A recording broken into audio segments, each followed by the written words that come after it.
Assalomu alaykum birodarlar, sog'lomsizlar do'stlar. Hozir bu video roligimdan so'ng boka negativlar, kamitlarni banglatan shuni biring. Do'stlar, asrlar mobaynida boka ko'k eshakning ustida tuberkuloz va ko'kitolga shifo baxshligini bilardik.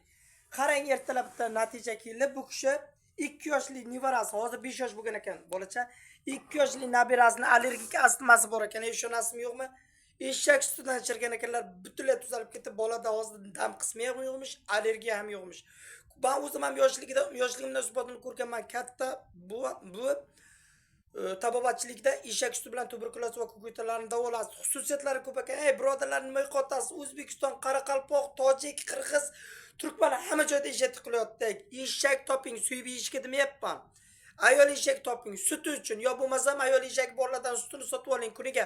Bemorlarga, ya'ni allergik astma, tuberkuloz, ko'kitali borlarga 50 gram, 100 gramdan 2-3 mahal o'shani ichiring.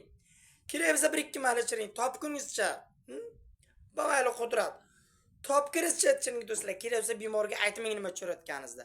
Xudo xolasa bak Allohga tavakkal qiling. 1-2 oydan so'ng bak menga bak ijobiy natija bilan chiqasizlar degan umiddaman do'stlar.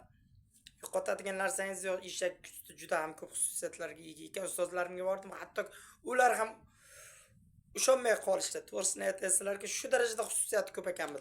Do'stlar, agar video roligim yoqqan bo'lsa, like-chani bosib repost qiling va hamda obuna bo'lib qo'yib, qarindoshlar, yaqinlarga jo'natib qo'yishingizdan chiqmasin. Bu degani savobi siz va bizga yoziladi. Sog' salomat bilan Allohga omonatsiz xayr. Asosida o'zingiz asrang.